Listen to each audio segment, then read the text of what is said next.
Yuk jadi bagian dari dakwah kami. Dukung operasional dakwah dan sosial kami, raih pahala amal jariah yang terus mengalir sampai hari kiamat. Assalamualaikum warahmatullahi wabarakatuh. Alhamdulillah wassalatu wassalamu ala Rasulillah. Segala puji dan puja kehadirat Allah Subhanahu wa taala, juga salawat dan taslim kepada Nabi besar Muhammad sallallahu alaihi wa alihi wa sahbihi wasallam. Dan kita akan membahas, teman-teman sekalian, melanjutkan judul buku Menghidupkan Sunnah-Sunnah yang Terlupakan yang ditulis oleh Haifah binti Abdullah Ar-Rashid hafidhahullah. Dan kita akan masuk di bab taharah, bab yang kedua tentunya di masalah bersuci ini ya. Dan di sini dibahas tentang masalah sunnah seputar junub. Tentu ada hal-hal yang harus digarisbawahi berhubungan dengan masalah judul ini, karena salah satu kewajiban seorang muslim adalah mandi di saat junub. Apakah itu selepas melakukan interaksi biologis dan klimaks atau tidak klimaks. Tersentuhnya dua kemaluan juga termasuk menyebabkan mandi junub. Demikian pula dengan seseorang kalau mimpi basah biasanya gitu ya. Dan ini bisa terjadi pada laki-laki dan perempuan. Dan ini hukumnya wajib, bukan pilihan. Makin segera Anda lakukan, maka makin sesuai dengan sunnah Nabi Sallallahu Alaihi Wasallam. Nah, ini dimaksudkan. Sekarang di sini akan disebutkan oleh beliau di poin A-nya masalah wudhu sebelum mandi junub dan tata caranya. Ya, karena memang dia sangat penting dan kewajiban setiap muslim dan muslimah. Sebagaimana keadaan tadi yang sudah kami jelaskan, maka dia harus diketahui tata caranya. Beranjak daripada hadis Aisyah radhiyallahu anha di mana beliau berkata, "Kana Rasulullah sallallahu alaihi wasallam idza iktasala min al-janabati ghasala yadayhi thumma tawadda wudu'ahu lis-shalah thumma yaktasil." Bila Rasulullah SAW hendak mandi junub, beliau mencuci tangannya, lalu berwuduk seperti wuduk pada saat hendak sholat, dan setelah itu beliau mandi. Hadits ini ada footnote di bawah, nomor 17, diriwayatkan oleh Bukhari dan juga Muslim. Dari hadits ini, kita ambil pelajaran bagaimana kedudukan Aisyah radhiyallahu anha yang telah menyampaikan kepada kita tentang kejadian atau penyampaian ini, atau perbuatan Nabi SAW. Yang kedua, inilah tata cara Nabi SAW pada saat mandi junub, di mana beliau mencuci dulu kedua tangannya, kemudian beliau berwuduk seperti wuduk sholat, lalu mandi. Al-Hafidh Ibnu Daqiq Al-Id rahimahullah berkata, perkataan Aisyah berwuduk seperti wuduk hendak sholat menunjukkan sunnahnya mencuci anggota wuduk terlebih dahulu sebelum memulai mandi junub. Hal ini tidak diragukan lagi. Jadi jangan sampai nanti seseorang di antara kita berpikir, saya kan tahu juga mandi, kenapa enggak akhir saja saya baru wuduk gitu ya. Walaupun Anda boleh saja kalau Anda mau memajukan atau melambatkannya dalam pendapat sebagian ulama. Tetapi yang sesuai dengan sunnah Nabi SAW yang banyak tertinggal atau dilupakan oleh kaum muslimin adalah wudhu dulu baru mandi. Tentu di belakang semuanya ada hikmah-hikmah yang sangat besar ya. Tidak mungkin Allah Subhanahu wa taala mensyariatkan kecuali memang ada hikmah di situ. Imam Bukhari memberikan judul untuk hadis ini, bab al-wudu qabla al-ghusl, wudu sebelum mandi junub. Pensyarahnya yaitu Al-Hafidh Ibnu Hajar rahimahullah mengatakan yakni sunnahnya wudu sebelum mandi, wallahu a'lam. Ini riwayat yang pertama. Riwayat yang kedua di halaman 43 dari Maimunah radhiyallahu anha, dia berkata, "Adnaitu li Rasulillah sallallahu alaihi wasallam ghuslahu min al-janabah faghassala kaffayhi marrataini aw thalathan. ثم أدخل يده في الإناء ثم أفرغ به على فرجه وغسله بشماله ثم ضرب بشماله الأرض فدلكها دلكا شديدا ثم توضأ وضوءه للصلاة ثم أفرغ على رأسه 3 حفنات ملء كفه ثم غسل سائر جسده ثم تنحى عن مقامه ذلك فغسل رجليه." Kata Maimunah radhiyallahu anha, ini salah satu istri Nabi SAW. Aku mendekatkan air kepada Rasulullah SAW untuk mandi junub beliau. Kemudian beliau mencuci kedua telapak tangannya 2 atau 3 kali. Lalu memasukkan tangannya ke dalam bejana. Setelah itu, beliau menyiramkan air tersebut ke kemaluannya dan mencucinya dengan tangan kirinya. Lalu beliau menempelkan tangan kiri di tanah dan menggosok-gosokkannya dengan kuat. Lalu beliau berwudu seperti wudu untuk sholat, diteruskan dengan menyiramkan air sepenuh telapak tangan ke atas kepala sebanyak 3 kali. Sebelum mengguyur air ke seluruh tubuh atau seluruh badan. Sesudah itu beliau menjauh dari tempat mandinya lalu mencuci kedua kakinya. Hadits ini diriwayatkan oleh Bukhari dan juga Muslim. Dari hadits ini, teman-teman sekalian, kita ambil pelajaran. Yang pertama, kedudukan Ummul Mukminin Maimunah radhiyallahu anha, di mana beliau menceritakan kepada kita tentang tata cara mandi junubnya Nabi sallallahu alaihi wasallam. Pelajaran yang kedua, pentingnya seorang istri mengurus suaminya dalam setiap kebutuhannya.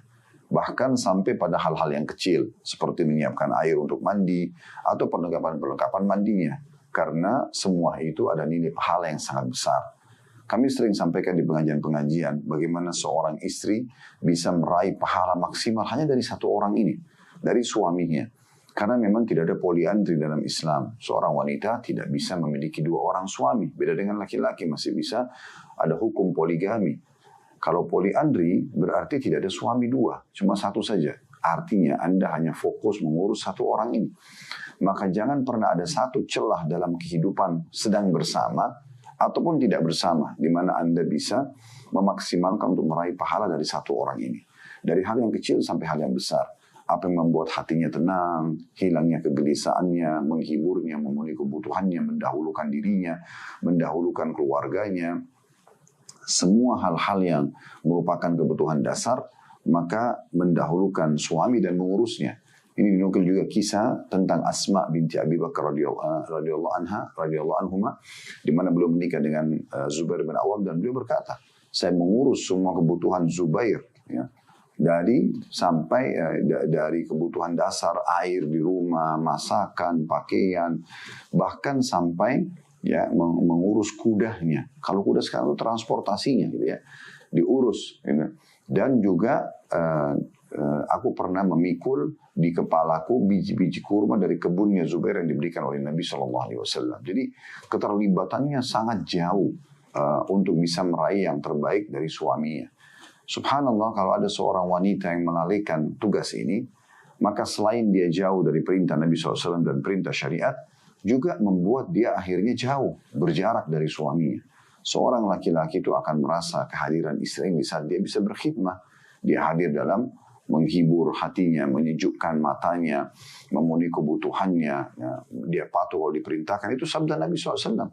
Maukah aku tunjukkan ahli surga di antara kalian dari kalangan wanita? Yaitu, kalau dilihat oleh suaminya akan sangat nyaman. Karena berpenampilan seperti yang suaminya suka. Misalnya menata rumah dengan yang suaminya suka, menata makanan yang suaminya suka, dan seterusnya. Kemudian kalau diperintahkan, maka dia mematuhi. Dan dia tidak berselisih dengan suaminya dalam hal-hal harta ataupun kebutuhan-kebutuhan yang lainnya. Dia semua terserah suaminya, gitu ya. Bagaimana suaminya bisa hadir dalam hidupnya, mengatur, dan dia pun ikut aturan-aturan tersebut. Kalau dia ingin sesuatu, keluar rumah izin, ya, ada tamu yang datang izin, semua ini bagian daripada adab-adab syar'i yang harusnya seorang muslimah peduli sekali, dan dia jadikan sebagai ajang pahala buat dia. Nah, ini pelajaran. Tentu kalau ingin kita bahas panjang, tetapi di sini kita bisa lihat bagaimana Maimunah menggambarkan beliau yang melayani Nabi SAW. Dan kita juga tahu hadis tentang Khadijah radhiyallahu anha. Pada saat beliau dijamin oleh Allah Subhanahu Wa Taala mendapatkan istana di surga tanpa ada kebisingan, dan pada saat itu Nabi SAW masuk ke rumah dan dia langsung berdiri menyiapkan makanan kesukaan Nabi, maka Jibril datang lalu mengatakan, hai Muhammad, sebentar lagi Khadijah akan datang membawa makanan, wadah yang ada makanannya, maka sampaikan, maksudnya karena perbuatan dan kebaikan dia melayani suaminya ini, dia akan mendapatkan salam dari Allah Subhanahu Wa Taala, dan ada salam dariku, serta sampaikan dia akan dapat istana di surga yang tidak ada kebisingan di dalamnya. Dan cukup banyak bahasan tentang masalah ini, sampai saking pentingnya kami membuat daurah khusus pesantren kilat, namanya manajemen rumah tangga Islami Family Camp, ya.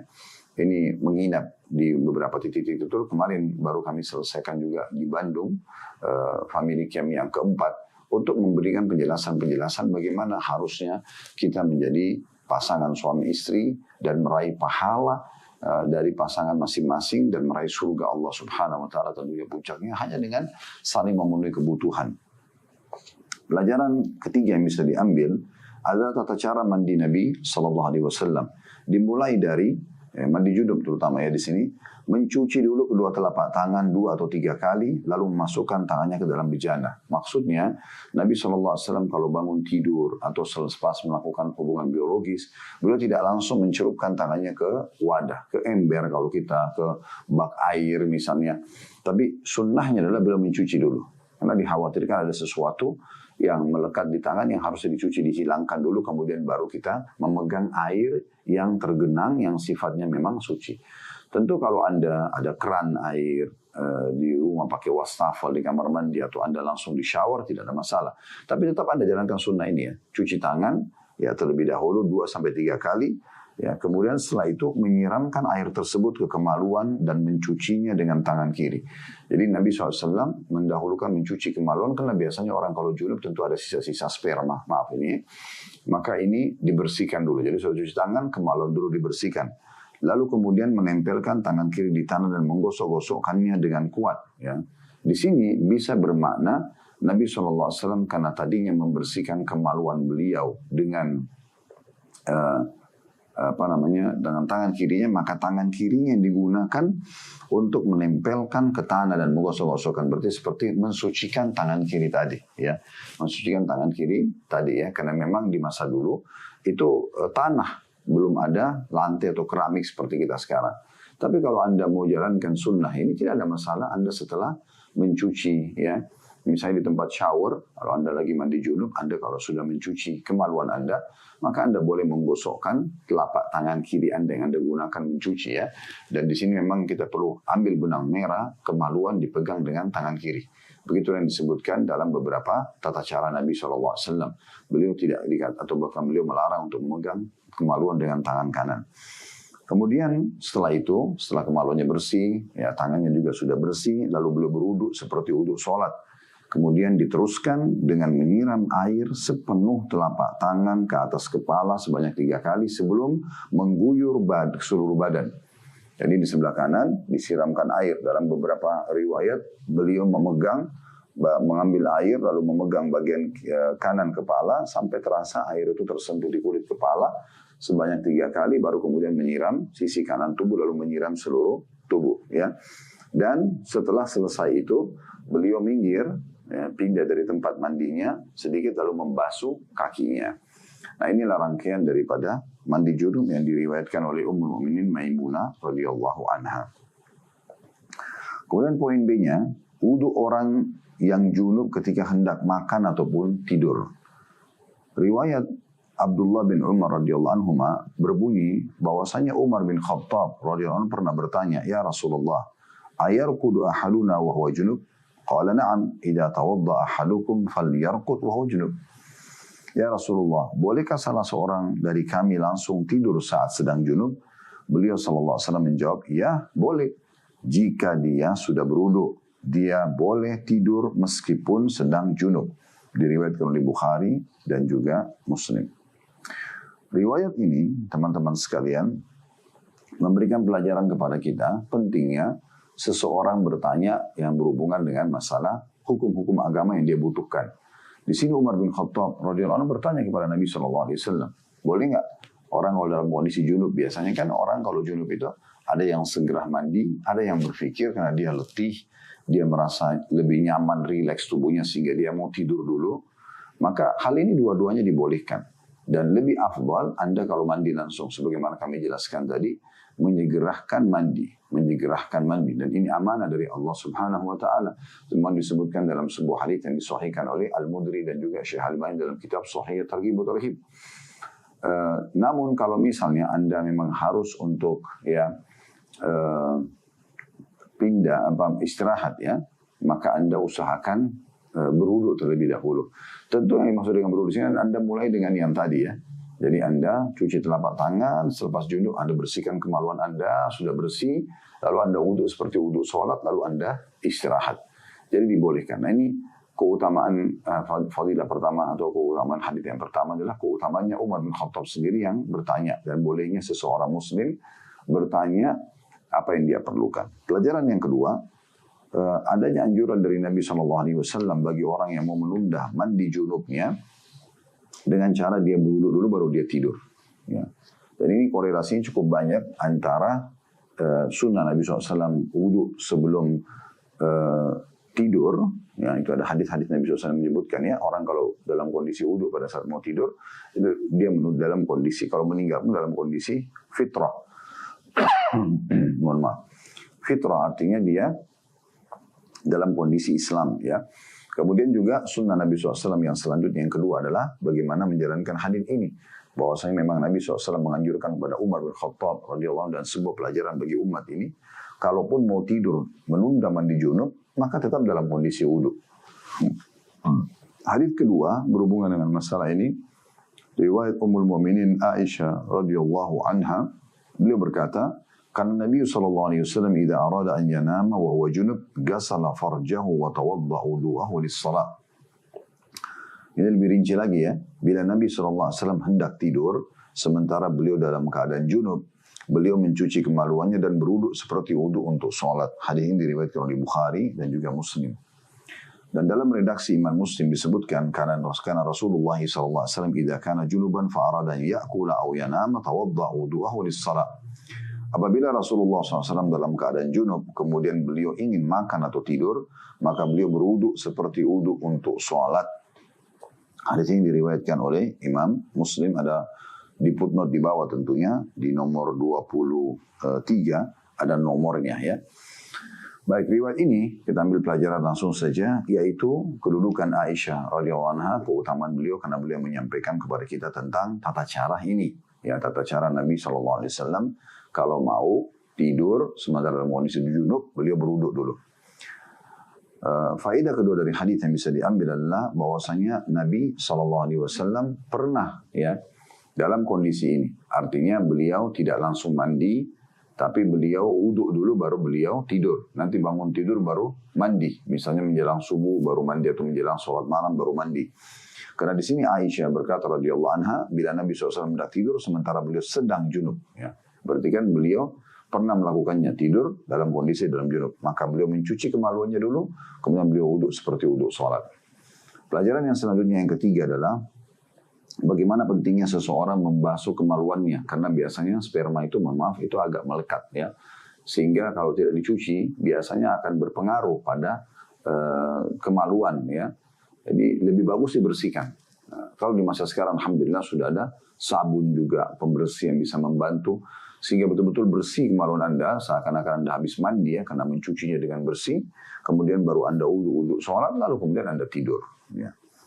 Dan ini dikuatkan dengan kalau kita mau tambahkan faedah keempat di redaksi Imam Muslim yang riwayat keduanya, yaitu kata Aisyah radhiyallahu anha, apabila Rasulullah SAW dalam keadaan junub kemudian beliau ingin makan atau tidur, maka beliau berwudu seperti wudu untuk sholat. Makan pun bagi orang junub dianjurkan berwudu terlebih dahulu.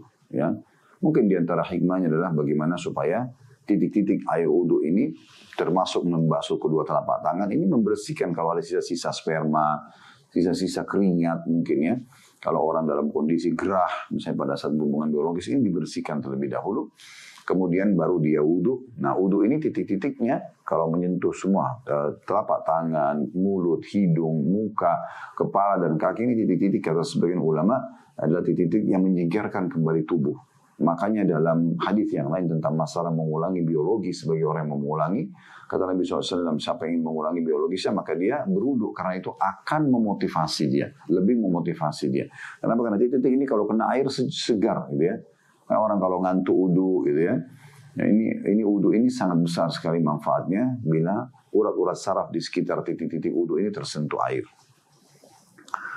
Baik, selanjutnya ada paragraf terakhir di poin B ini. Untuk memperluas setelah hadis ini, silahkan lihat kitab syarahnya.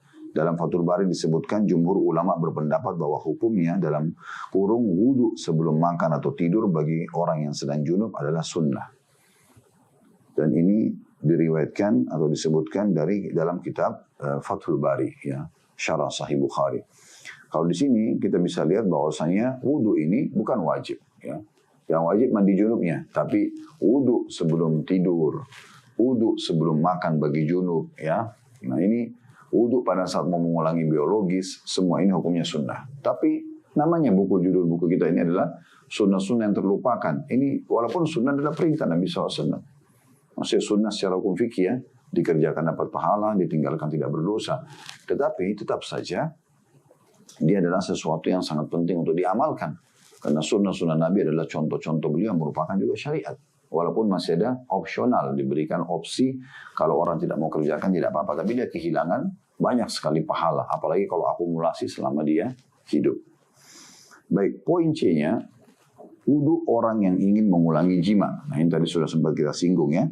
Sekarang kita baca hadisnya dan syarah para ulama berhubungan dengan masalah ini tentunya ya.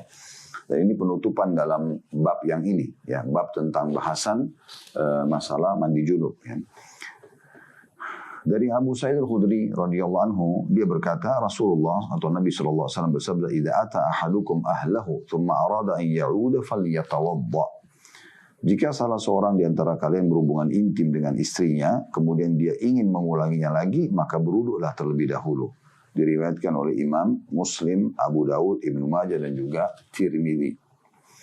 Hadis ini memberikan pelajaran kepada kita yang pertama adanya motivasi untuk mengulangi biologis tersebut ya bila Anda merasa butuh. Jadi bukan hanya sekali tapi kalau Anda mau ulangi bisa saja gitu kan. Dan ini biasanya karena seseorang meniatkan karena itu ibadah sehingga dia ingin mengejar pahala ekstra atau memang dia ingin membahagiakan pasangannya atau dia sendiri memenuhi hasratnya. Dan ini tentunya harus ada tips-tipsnya ya, di mana setiap pasangan suami istri selalu menjaga kebersihan, bau badan, bau mulut, nafasnya, ya penampilannya supaya membuat pasangan kita itu tertarik. Termasuk ibu-ibu mungkin di rumah pentingnya untuk membersihkan tempat tidur. Jadi walaupun selesai biologis jangan dibiarkan berantakan. Suami lagi masuk kamar mandi misalnya cuma membersihkan kemarin atau wudhu tadi misalnya, dia udah rapiin tempat tidurnya, dia udah wangiin kembali ya. Dengan gerak cepat itu akan memotivasi kalau Anda mau mengulanginya ya. Anda sudah menyiapkan juga, Anda sendiri sudah bersih-bersih. Anda seperti waktu awal sebelum biologis. Sudah kembali bersih dan rapi lagi sehingga lebih memotivasi dibandingkan dalam kondisi orang belum cebok, maaf ya, belum membersihkan kemaluan, kemudian belum juga kembali kumur-kumur misalnya pakai mouthwash atau sikat gigi, belum lagi kembali mengubah penampilan seperti contoh misalnya dia pakai baju yang berbeda, maka mungkin agak sulit untuk mengulanginya. Sementara di sini ada tersirat pesan bahwasanya dianjurkan mengulangi atau boleh mengulangi hubungan biologis tersebut. Karena sabda Nabi SAW, jika salah seorang di antara kalian berhubungan intim dengan istrinya, kemudian dia ingin mengulanginya lagi. Nabi SAW di sini menyebutkan bila dia ingin mengulanginya, tersirat pesan masalah itu. Artinya kalau mau diulangi dan itu boleh diulangi. Bahkan kalau kita biologis sekali mendapatkan pahala sangat besar, berarti dua kali juga pahalanya. Karena ada hadis Nabi SAW yang lain berbunyi tentang masalah di kemaluan kalian fi bid'i ahdikum sadaqah. Di kemaluan kalian ada sedekah yang besar, maksudnya pahala yang sangat besar. Maka para sahabat mengatakan, ya Rasulullah, ayati ahaduna ahlu walau fi ajr. Apakah seseorang di antara kami menggauli istrinya, dia rasa kenikmatan maksudnya, dia menggauli istrinya, kemudian dia dapat pahala lagi. Kata Nabi SAW, ara'aitum law wada'tum fil haram ala kuwal wizr, wa kadzalika fil halal. Atau kama qala Nabi SAW. Bukankah kalian lihat kalau kalian letakkan pada yang haram, maksudnya zina, mendapatkan dosa? Nah, tanya, tentu saja iya. Kalau orang zina berdosa, maka begitu juga kalau dia kerjakan pada yang halal. Artinya, kita bisa renungi hadis ini. Bagaimana dosa zina adalah dosa besar, bahkan termasuk induk dosa besar. Ya, satu dari 7 atau 10 induk dosa besar, diantaranya zina. Naudzubillah. Nah sekarang, kalau zina itu kadar dosanya besar, dipertemukan dalam hadis ini oleh Nabi SAW dengan biologis yang halal. Artinya pahala yang didapatkan sangat besar. Karena dia seakan-akan dibarter dengan dosanya zina. Ya gitu. Maka ini kalau biologis yang halal, maka apa yang besar. Maka orang kalau mengulanginya akan mendapatkan pahala. Gitu kan. Dan tentu saja orang selepas biologis biasanya banyak sekali permasalahan-permasalahan yang cair. Rileksnya tubuh, pikiran.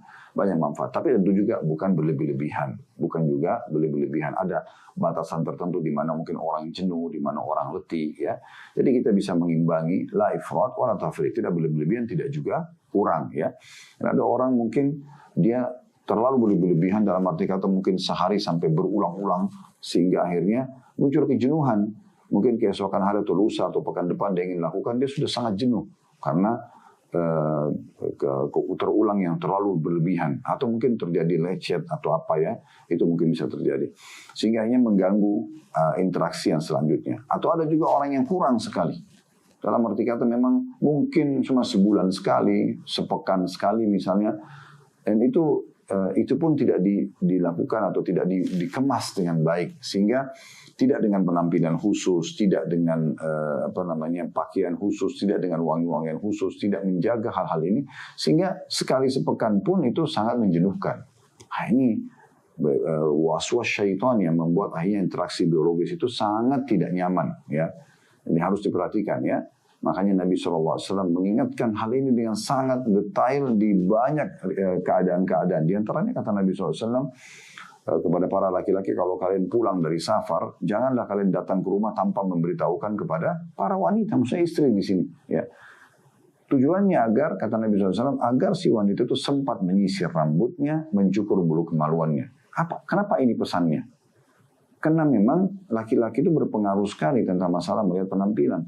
Kalau datang istri rambutnya berantakan, mungkin tidak mendorong syahwatnya, atau kemaluannya bau, ya, dan belum rapi-rapi. Ini kan dibahasakan kemaluan mewakili semua, mewakili ketiak, mewakili mulut, karena memang kemaluan yang paling sensitif akhirnya akan terjadi interaksi intim di situ. Nah, ini poin-poin dasar yang harus betul-betul digarisbawahi, karena haditsnya membahas tentang masalah itu, ya. Jadi bagaimana kita memperhatikan hubungan biologis ini dan kita betul-betul mengemasnya dengan baik, karena dia bagian daripada ibadah, ya. Dia bagian daripada ibadah. Dan sayang sekali kalau kita hanya sekedar melampiaskan syahwat tanpa meniatkan ibadah. Harus kita niatkan ibadah, karena kalau diniatkan ibadah, dia akan mendatangkan pahala besar sebagaimana sudah kami jelaskan tadi. Kalau dia pahalanya, ukurannya, kadarnya dipertemukan Nabi SAW dengan dosa kalau orang berzina. Itu bahaya besar sekali, gitu ya. Dan kalau kita mengambil masalah hubungan biologis ini, sebenarnya tidak ada orang yang lemah, ya, kecuali memang pikiran dia seperti itu. Ejakulasi dini dan yang sejenisnya ini terjadi karena memang sugesti orang, gitu ya. Apakah memang karena dia menganggap dirinya lemah, atau memang dia sendiri tidak mengontrol diri pada saat syahwatnya sedang bangkit, sehingga akhirnya lebih cepat dia menyelesaikan, apalagi meninggalkan pasangan dalam kondisi syahwat. Ini tidak dibolehkan, ya, tidak dibolehkan.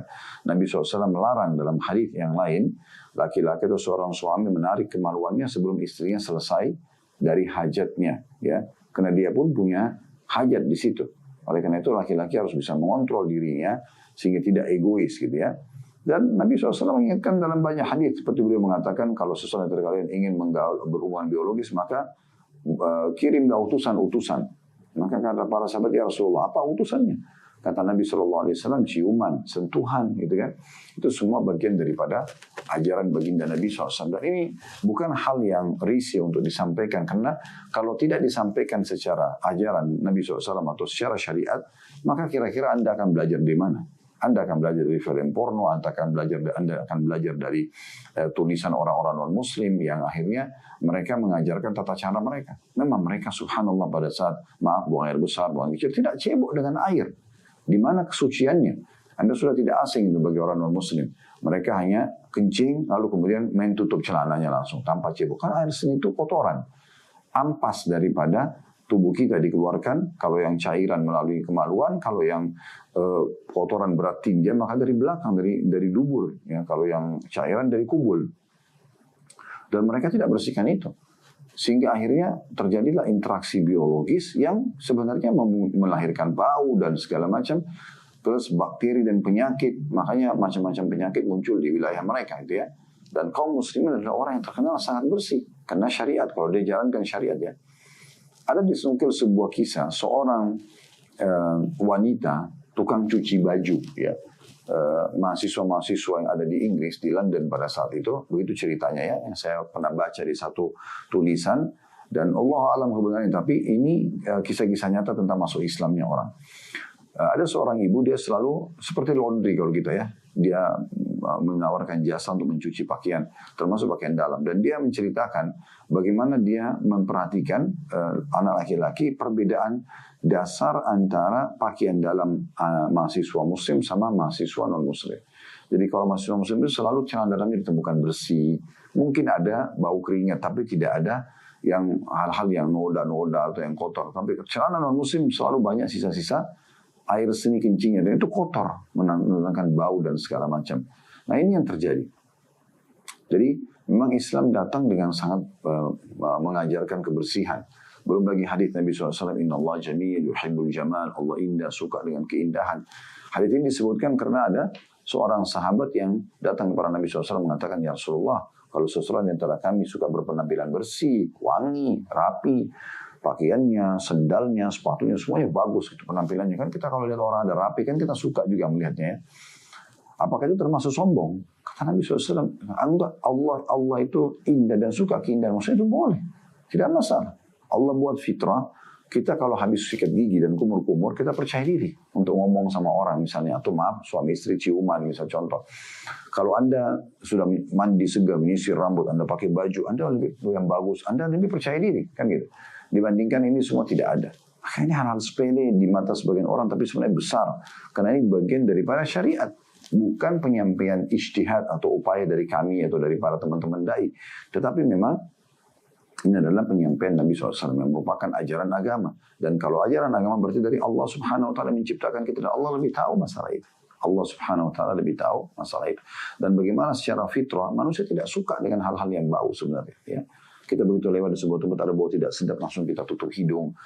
Atau ada orang ngomong sama kita, ternyata mulutnya bau, atau hembusan nafasnya, atau mungkin penampilannya, ya, atau bau badan, maaf, ketiaknya. Wah, ini kalau sudah begini-begini bagian nampak aja kelihatan, apalagi kemaluannya itu pasti akan jauh lebih kotor gitu ya.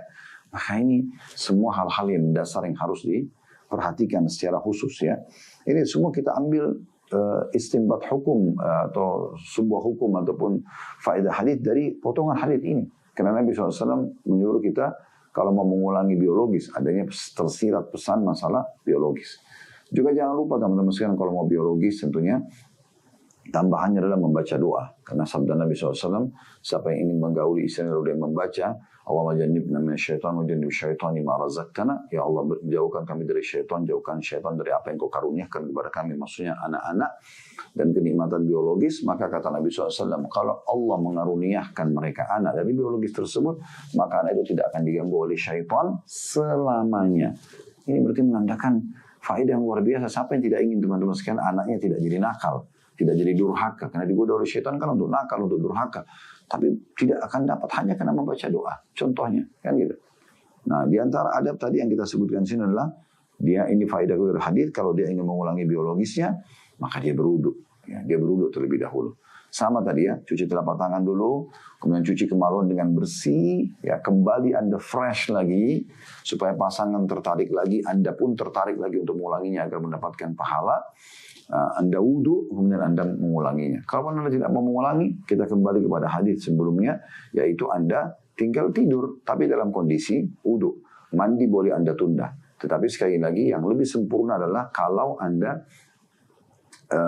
mandi langsung, itu jauh lebih tepat ya.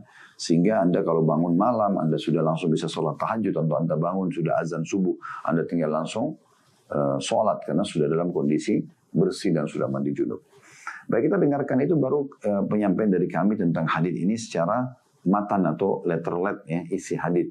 Sekarang kita lihat bagaimana penjelasan yang diangkat oleh penulis Haifah hafizahullah tentang pendapat para ulama dengan hadis ini. Ibnu Abi Syaibah meriwayatkan hadis dalam kitabnya Al-Musannaf dari Salman bin Rabi'ah. Dia menuturkan, Umar bertanya kepadaku, wahai Salman, apa yang kamu perbuat bila kamu telah berhubungan intim dengan istrimu kemudian ingin mengulanginya lagi?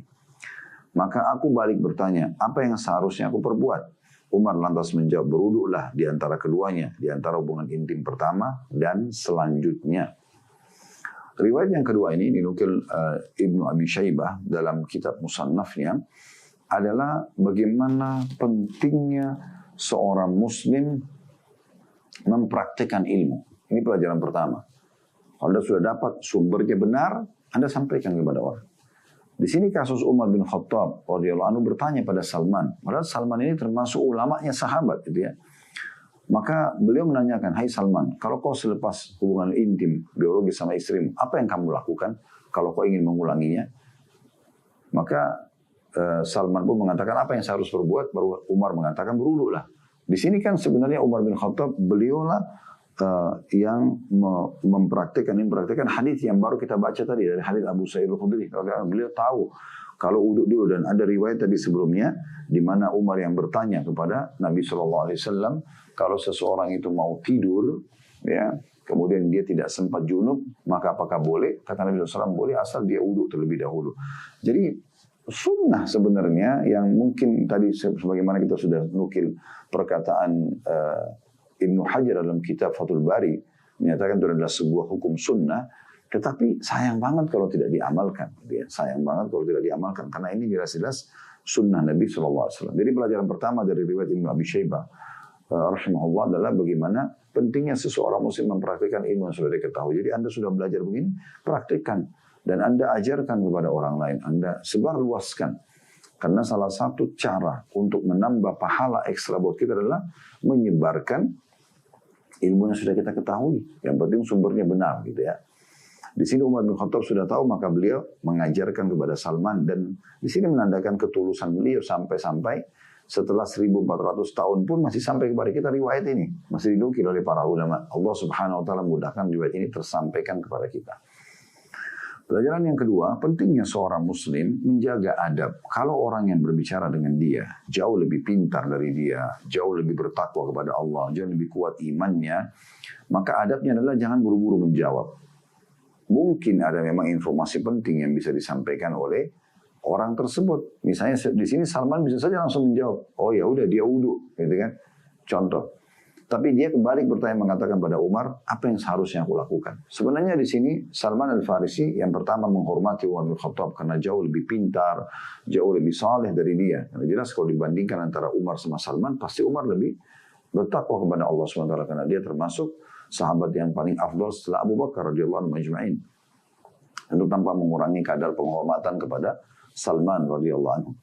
Kemudian juga sisi yang lain, dia ingin tahu mungkin apa yang dia ketahui selama ini berbeda dengan apa yang diketahui oleh Umar bin Khattab. Maka tidak ada salahnya mendengar pada orang. Allah Subhanahu wa taala memberikan kita dua kuping Bapak Ibu sekalian dan satu mulut agar kita lebih banyak mendengar daripada berbicara. Jadi ini memang harus hati-hati sekali. Mendengar dulu, mencerna dulu, baru kemudian kita mengambil satu kesimpulan dengan tutur kata kita. Karena Nabi SAW pernah bersabda, sesungguhnya ya mayoritas ahli neraka itu dihukum justru karena lisan dia. Semoga Allah jaga tentu dan memaafkan masa-masa lalu kalaupun ada kesalahan. Tetapi di sini yang kita bahas adalah sekarang ke depannya. Ini sering kami sampaikan. Kalau kami sampaikan sebuah hukum, sebuah penyampaian pesan Nabi SAW, tujuannya adalah untuk Bapak Ibu sekalian sekarang ke depan. Ya, sekarang ke depan. Nah ini poin penting yang kita bisa ambil dari bagaimana Salman balik bertanya kepada Umar bin Khattab dengan tujuan menghormati Umar karena lebih baik dari dia, lebih afdal, dan juga ingin mencari informasi tambahan. Ya. Dan di sini terbukti Salman Al-Farisi tidak membantah Umar. Berarti menandakan apa yang Umar sampaikan berwudu ya sebelum mengulangi intim yang kedua ya. Itu Salman Al-Farisi juga memahaminya seperti itu.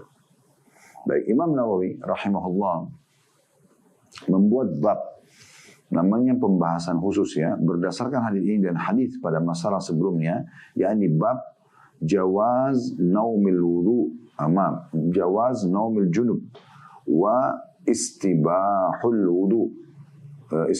wudu lahu wa ghaslul farji idza arada an ya'kul aw yashrab aw yanam aw yujami'.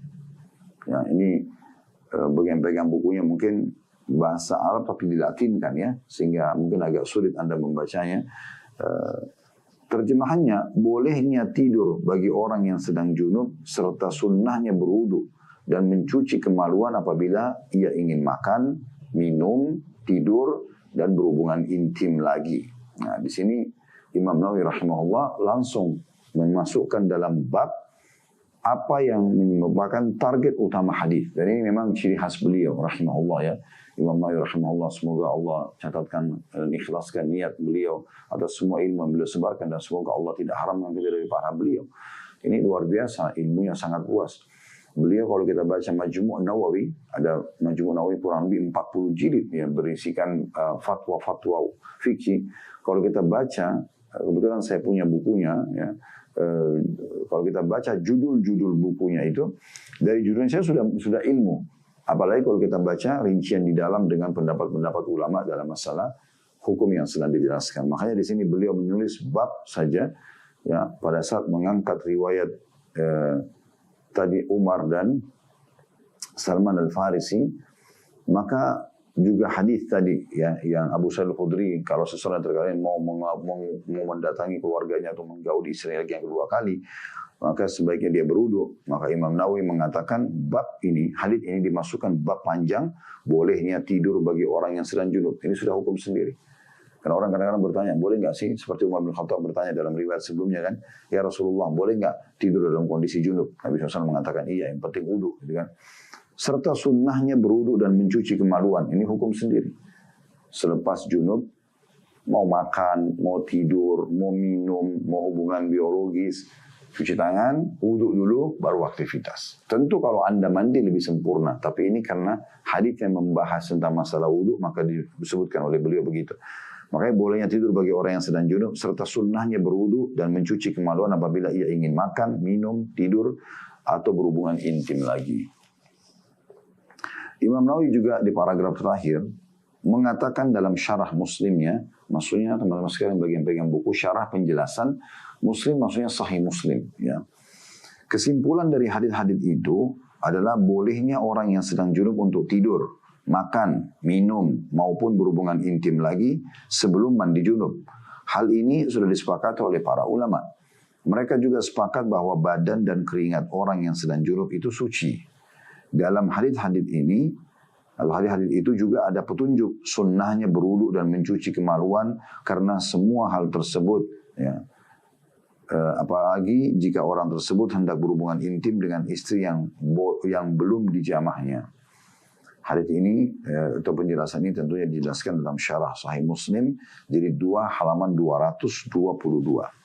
Nah, perkataan Imam Nawawi rahimahullah ini memberikan gambaran kepada kita bahwasanya di sini dari hadis ini, dan memang ini tradisi ulama, ya, mereka kalau menemukan sebuah hadis dan selama hadis itu masih bisa dikorek mutiara ilmunya, disusun faedah-faedah, maka mereka akan keluarkan sebanyak mungkin faedah, karena bisa saja Anda enggak membutuhkan faedah yang pertama karena Anda sudah amalkan, maka Anda bisa dapat faedah dari faedah yang kedua, atau faedah yang ketiga, atau faedah yang ke-10, atau faedah yang ke-20.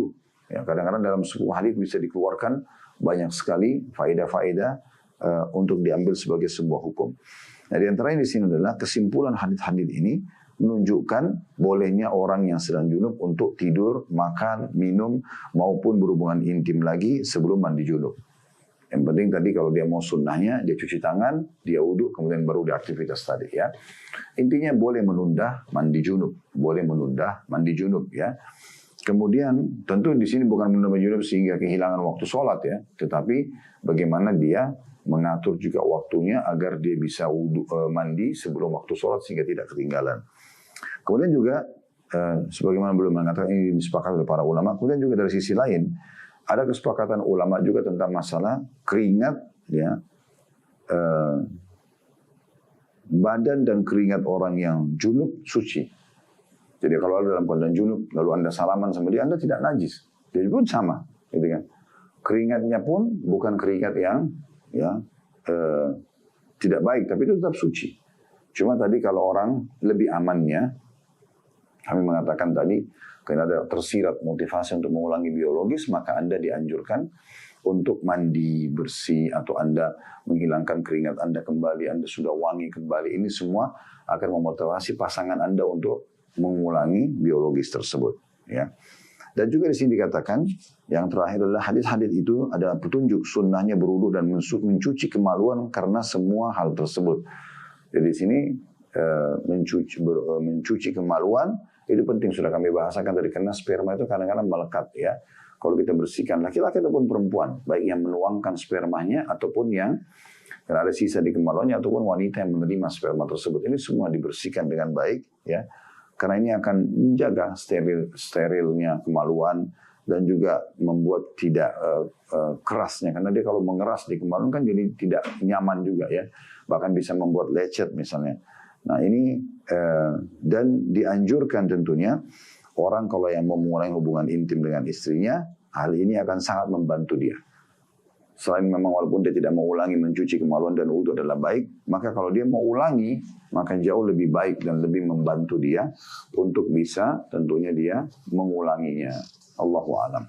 Baik, kedepannya insya Allah kita akan masuk ke bab baru tentang masalah siwak, masalah siwak. Kalau benar dari Allah, silakan diambil dan diamalkan. Kalau ada salah dari saya beristighfar kepada Allah dan memohon maaf kepada semua jemaah. Subhanakallahumma bihamdika, asyhadu an la ilaha illa anta, astaghfiruka wa atubu ilaik. Wassalamualaikum warahmatullahi wabarakatuh.